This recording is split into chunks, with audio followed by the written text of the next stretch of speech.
Lovely to have you here, Megan. Thank you, Kathy. I just want to ask you some questions. So, other organisations question the value of knowledge management, and I'm interested if you could describe SNV's experience. Yeah. I think for us, we realise that knowledge has a value, and for us, it actually has a triple bottom line value. Maybe not the same triple bottom line that we talk about when we usually use those terms. But for us, we know that knowledge actually increases our daily practice, so that means that we do better work in the field.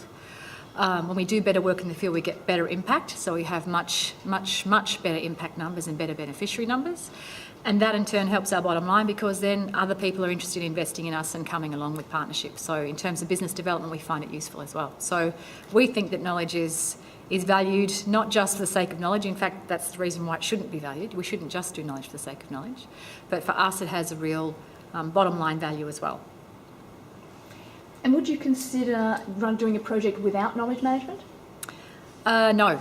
Certainly not in WASH. Inside the WASH sector of SNV, all of our WASH programs have a knowledge element, and not just a knowledge element because that makes it sound like it's something that we tack on at the end.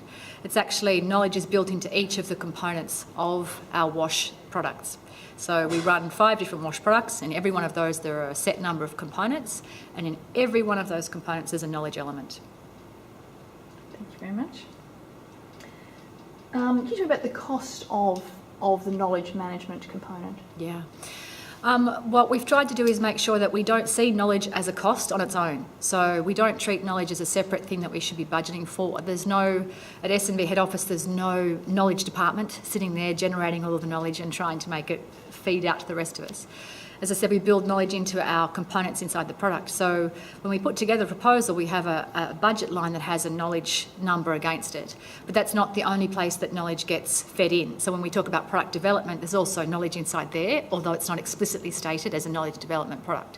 When we talk about sharing and learning with our partners who have to come along for the knowledge ride with us, we don't list it as a knowledge initiative, we list it as part of our sharing and learning initiative. So if you looked at an SNV budget, you would find a line for knowledge, which we try and make sure that donors appreciate, and we're very upfront about the fact that we like to include knowledge and learning.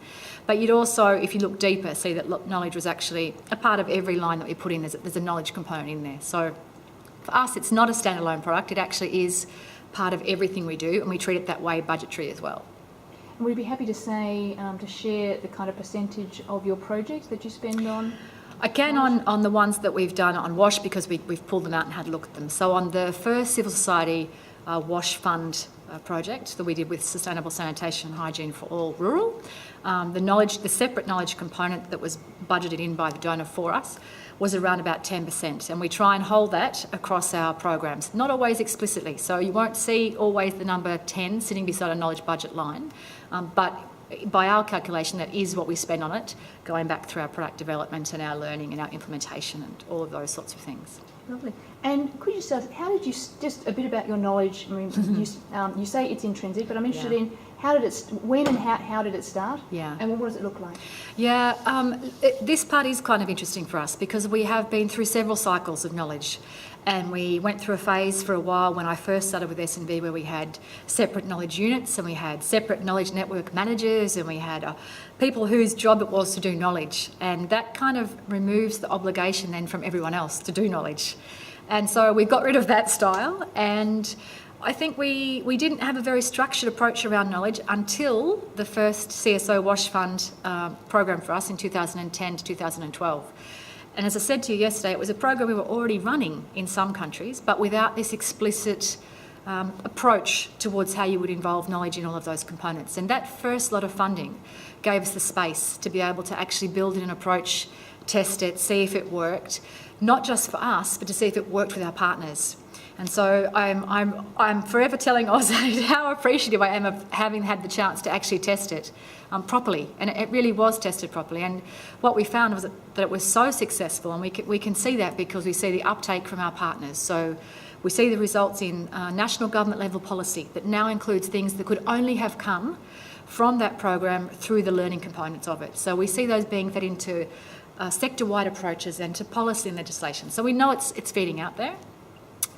And we then know that knowledge works for us. So that's what happened from the civil society project. Yes, yes. So when the civil society project came to an end, or the funding part came to an end, our program didn't come to an end. So we continued to do sustainable sanitation hygiene for all, not only across those countries that had been funded by the AusAid funding, but across several other countries worldwide. So in Africa as well as Latin America and Asia. Not so much in Latin America with this particular program. And what we did was replicate the same knowledge model or the same approach to the way that we wanted to make sure that knowledge was included in all of those components.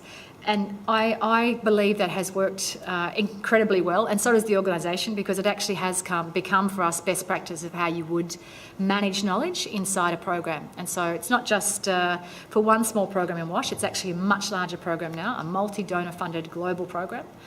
With that same knowledge approach, and it's spreading across to other sectors. So our staff in agriculture are starting to use the same approach as well. So for us, it was a real bonus to be able to give the space to something that wasn't always at the forefront of our attention either. So it's it really has had a real knock-on effect for us across all of our WASH programs and wider. And I think that's the part that we really should thank AusAid for, probably more than we even do. Yeah.